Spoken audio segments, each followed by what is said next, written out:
심해부는 역시나 시누이의 바람을 눈치채고 확인하러 온 거였습니다. 저는 머뭇거리며 대답을 못하고 있었는데 순간 뱃속의 아이가 떠올랐어요. 추악한 시누이에 대해 거짓말을 하면 평생 부끄러운 엄마가 될 것 같은 생각이 들었죠. 그래서 저는 말없이 핸드폰을 꺼냈습니다. 그리고 벚꽃 구경을 갔다가 찍은 시누이의 외도 사진과 미술관에 가서 바람 피우는 사진을 보여줬죠. 돌이켜 생각해보니 제가 심해부에게 보여주려고 사진을 찍었던 것 같더라고요. 심해부는 불륜 사진을 보자 격분하더군요. 자기가 진심으로 사랑하고 있는 여자가 이렇게 배신할 줄은 꿈에도 몰랐다며 이젠 사랑이고 뭐고 다 때려치우고 복수를 해줘야겠다고 으르렁대더군요. 거기서 제가 할 수 있는 말은 아무것도 없었어요. 복수하라고 응원을 하지도 참고 넘어가라는 말리는 말도 하지 않았죠. 심해부가 결정한 대로 알아서 처신하길 바라고 말았답니다. 제가 할 수 있는 역할은 거기까지였으니까요. 그래서 곧 심해부가 저희 집에서 나갔고 며칠 동안 잠잠했습니다. 그런데 보름이 지나고 저희 집에 다시 초인종이 울렸답니다. 이번에도 긴장하며 현관문을 열어줬어요. 저를 매섭게 노려보며 시누이가 말하더군요. 너지? 네가 내 남편한테 다 일러 바쳤다면서? 그 인간이 내 뒤를 캐서 불륜으로 이혼 소장 날렸어. 응, 맞아. 네 남편이 날 찾아왔어. 다 알고 온 것 같아서 그런 것 같다고 알려준 것뿐이야. 내가 아니었어도 너 불륜은 들키게 되어 있었어. 그걸 따지려고 온 거면 그냥 도로 나가. 이년 봐라. 지금 내 남편이 이혼 소장 날렸는데 태연하게 나가라는 말이 나오니? 너를 찾아왔을 때 무조건 아니라고 잡아댔어야지. 민현이 내 사진 보여줬다며? 그래서 내 남편이 사람 붙여서 내 불륜 증거 가지고 이혼 소송 걸었단 말이야. 나 이제 결혼 생활 끝났어. 그뿐이면 다행이게. 위자료까지 물어줘야 해서 제대로 쪽박치게 생겼다고. 그거 참 안 된 일이네. 그런데 네가 처음부터 바람 피우지 않았더라면 일어나지도 않았을 일이야. 모든 건 네가 자초했으니 대가 받아야지. 지금 여기 와서 큰 소리 내지 말고 위자료 갚을 돈이나 구하고 일자리나 알아봐. 시누이에게 나가라고 경고했더니 제 뺨을 날리더군요. 제 고개가 돌아가자 머리채를 잡고 흔들었습니다. 너 때문이야. 내가 이혼당하게 된 건 바로 너 때문이라고. 너 사람 잘못 건드렸어. 내가 피해본 거 물어내. 네 년이 위자료 물어내라고. 진아야, 좋은 말 할 때 이거 놔. 나 임산부야. 그리고 네가 나온 고등학교 짱이라고. 내가 흥분하면 너 다친다. 마지막 경고야. 아무 일 없던 것처럼 뒤돌아 퇴장하면 널 건드리지 않을게. 아이고 무서워라. 김유정, 네가 아직도 20년 전 고등학생 때랑 같은 줄 아니? 그리고 나도 그동안 머리채 잡고 싸워본 년이 한둘인 줄 알아? 너 같은 조물애기는 한 주먹거리도 안 된다고. 그래, 그럼 할 수 없지. 오랜만에 힘을 좀 써야겠네. 이 상식 없는 몹쓸려나. 감히 임산부를 건드려? 너 오늘 되졌어. 몸에 뼈가 몇 개인지 체감하게 해줄게. 저는 제 머리채를 잡고 있던 시누이의 손가락을 꺾어버리고 주먹으로 면상을 날렸습니다. 그리고 다리를 걸고 넘어뜨리고 시누 위에 올라타서 사정없이 두들겨 패줬습니다. 이윽고 쌍코피를 흘리는 시누이는 아무런 저항도 못해 포기한 채 바닥에 누워 맞기만 했답니다. 저는 실컷 때려주고 속이 조금 풀리자 시누이를 현관으로 질질 끌고 갔습니다. 그리고 밖으로 밀어버리고 다시 찾아오면 두 다리로 걷지 못하게 해주겠다며 경고해줬죠.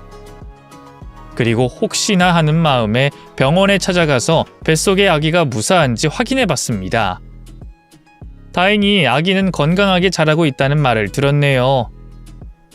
저는 남편에게 이 사실을 전부 털어놨어요. 처음부터 끝까지 숨김없이 말이죠.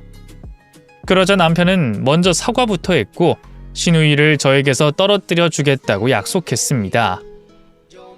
다시는 저희 집에 찾아오지 못하게 해주겠다고 했죠.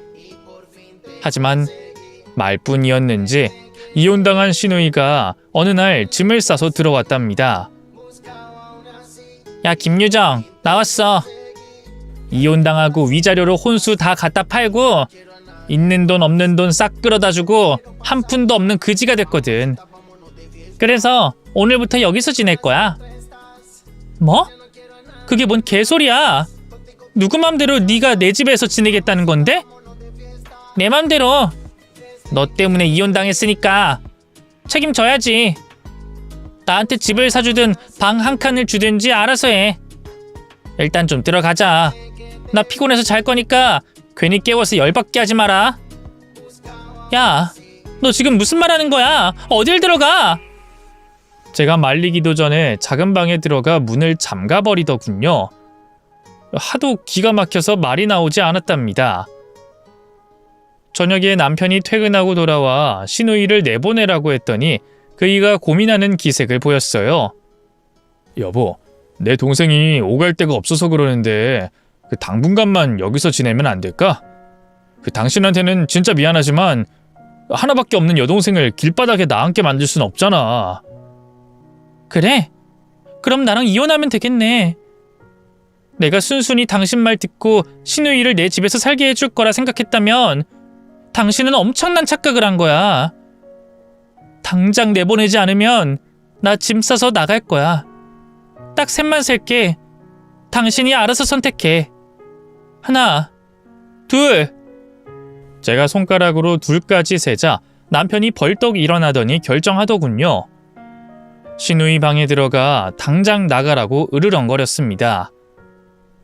남편은 빈손으로 내쫓지 않고 얼른 보증금이라도 하라고 500만 원을 이체해주고 내보냈답니다.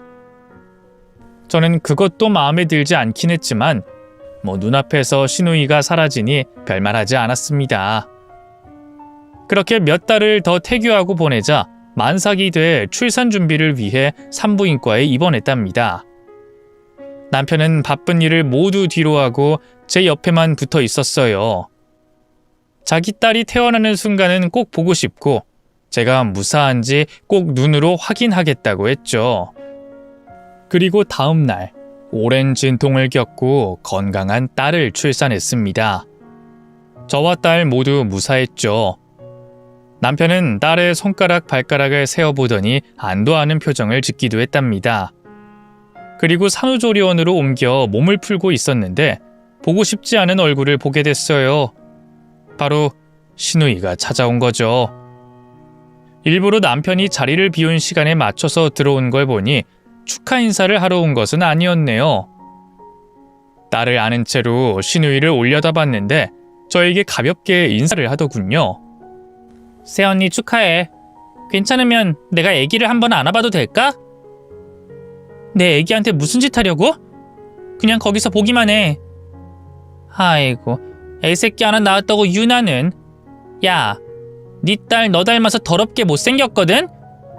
진화가 덜 된 고릴라같이 생겼다고. 지엠이 싹수를 그대로 물려받았는지 인상도 더럽다, 이년아.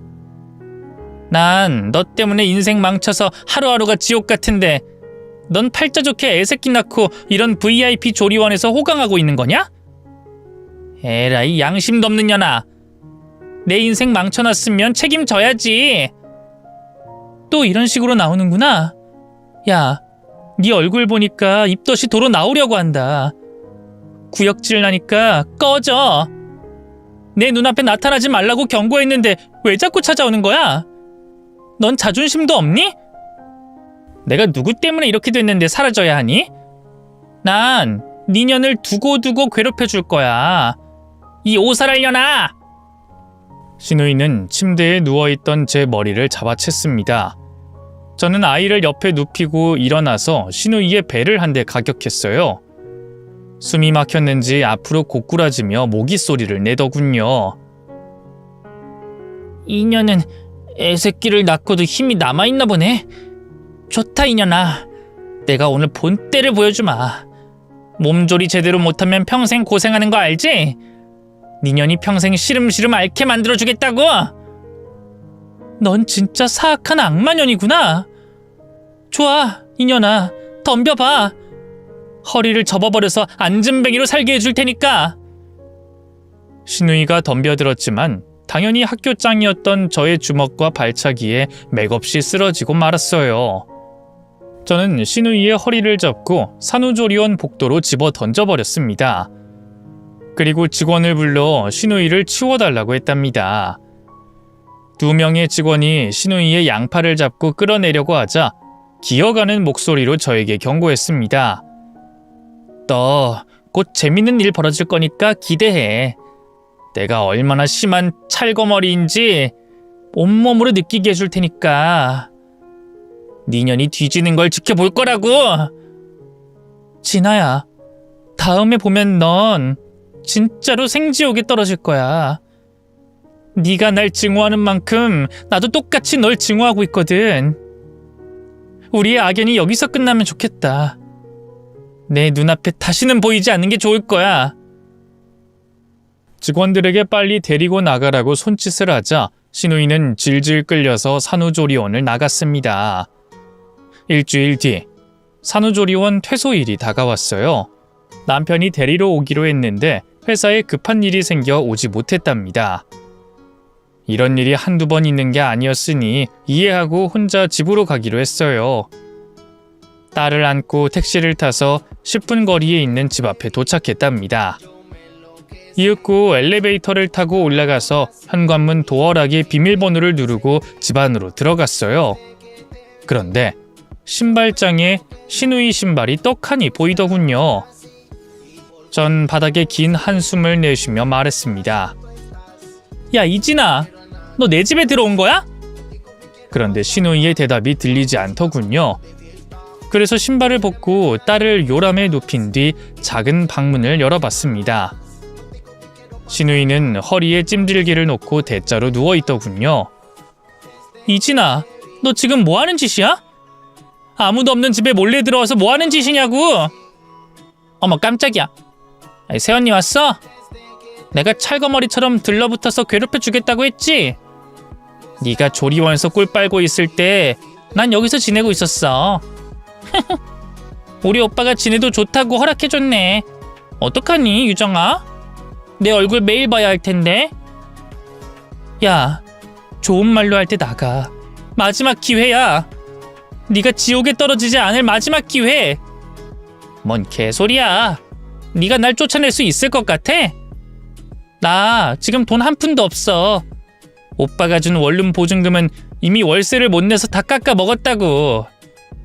오갈 데가 없는 나를 오빠가 버릴 것 같냐? 그러니까 입 닥치고 가서 네 딸내미나 살펴라. 야, 표정 풀어라. 나랑 같이 살기 싫어? 방법이 없는데 어쩔 거야? 네가 이혼하겠다고 나가는 것 말고는 다른 수가 없다고. 그런데 애까지 낳은 마당에 우리 오빠랑 이혼할 수 있겠어? 저는 주먹을 꽉 쥐고 마지막 말을 남기기로 했습니다. 우리 아가씨가 여기서 살고 싶나 보네. 그럼 내가 나가야지. 난 니년 면상 보면 피가 거꾸로 솟고 구역질이 나거든. 애 낳았으면 이혼 못한다고 누가 그러니? 지금 바로 나갈 테니까 네 오빠한테 이혼 소송하겠다고 전해라. 그리고 이진아, 이제 남남이니까 진짜 마지막 경고를 할게. 너 다음에 내 얼굴 보는 순간이 곧 너의 제삿날이야. 니년을 갈아 마셔 버릴 테니까 내 눈에 띄지 마라. 하! 웃기는 년이네. 네가 이혼을 하겠다고? 과연 그럴 수 있을까? 우리 오빠 같은 잘난 남자를 버리고 싱글맘으로 살겠다고? 하!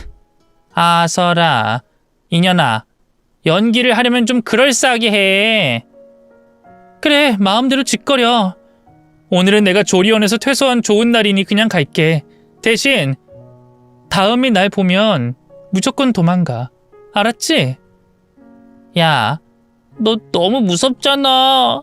살려줘. 내가 이럴 줄 알았니?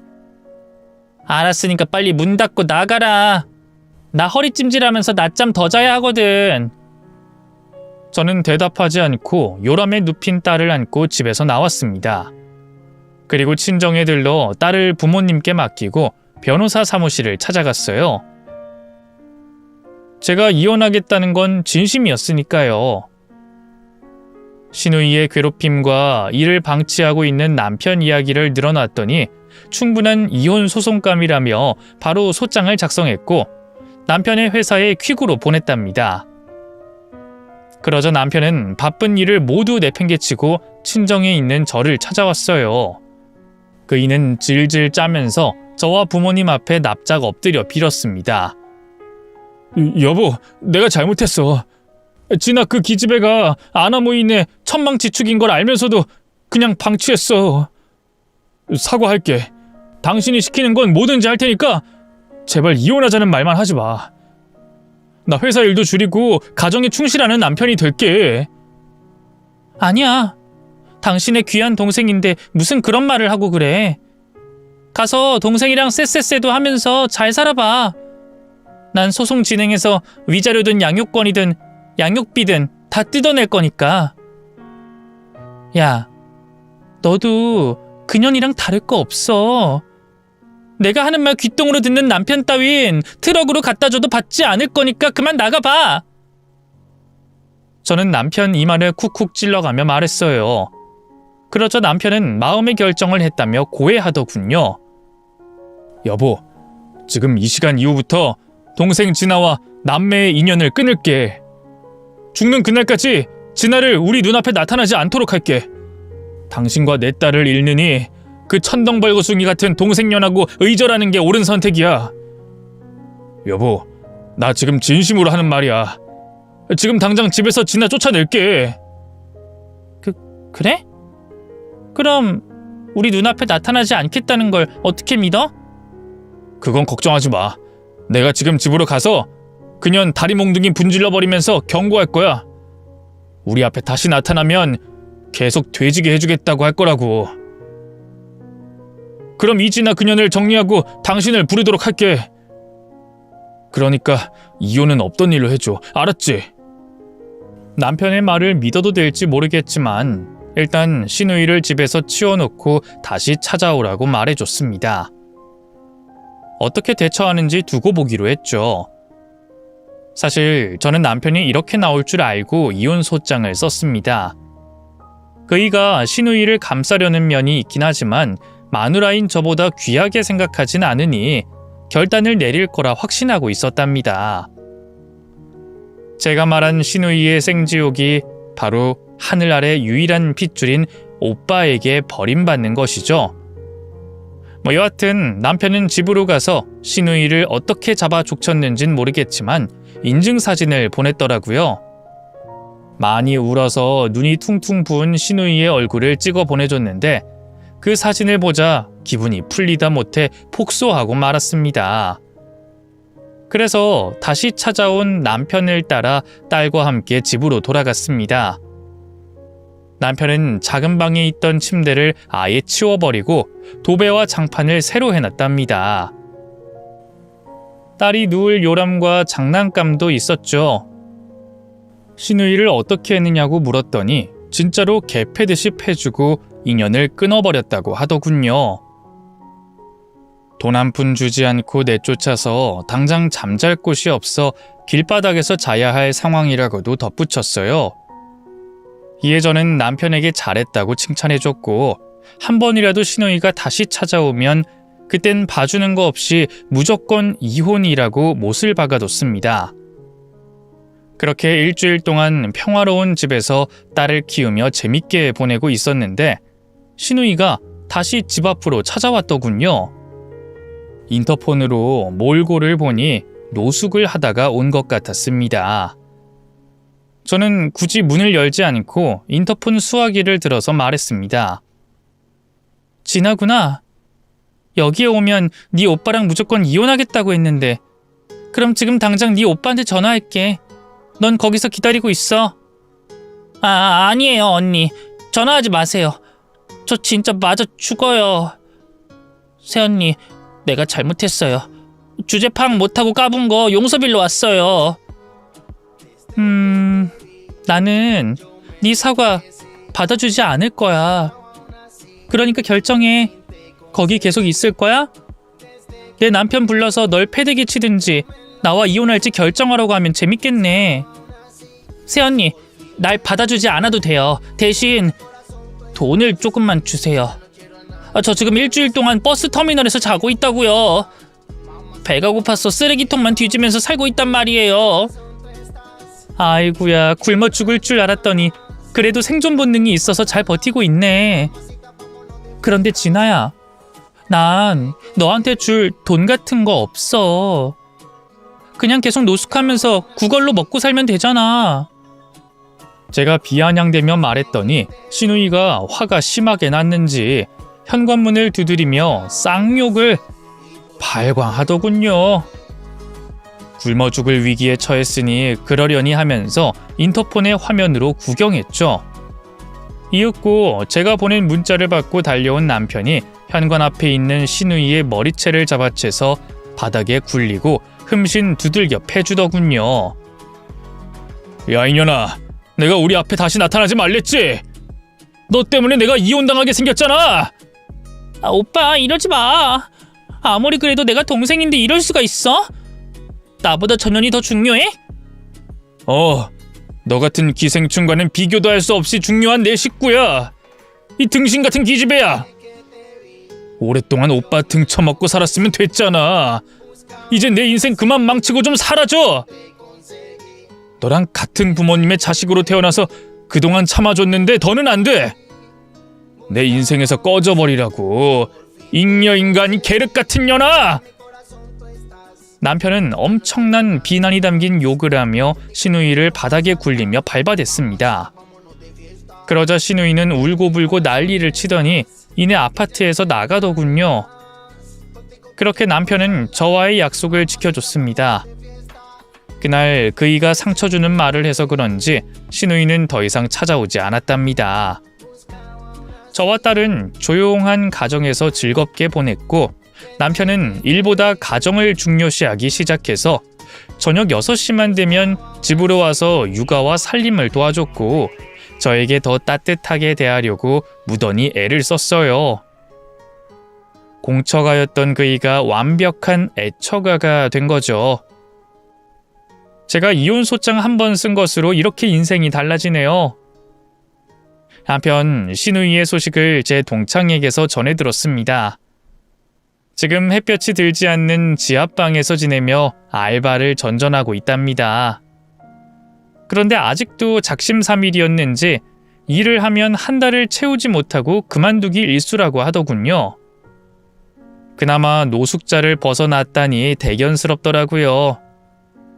그 소식을 듣고 저는 남편에게 이사를 떠나자고 했어요. 신우이가 갑작스레 찾아오는 날이 아예 없도록 호적에도 주소를 숨길 수 있게 신청하라고 일러뒀죠. 그래서 지금은 신우이가 절대 찾아올 수 없는 보안이 철저한 아파트에서 살고 있답니다.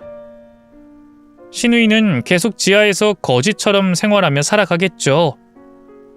그러게 제가 생지옥을 보여주겠다고 했을 때 조용히 사과하고 떠났으면 얼마나 좋았겠어요. 뭐 지가 선택한 일이니 어쩌겠습니까. 평생 그러고 살게 내버려 둬야죠. 제 사연을 듣고 저를 독종이라고 생각하시는 분들이 계시면 어쩌나 싶은데 제 신우이가 벌였던 짓들을 떠올려 보시고 천벌받은 거라 판단해 주시면 감사할 것 같습니다.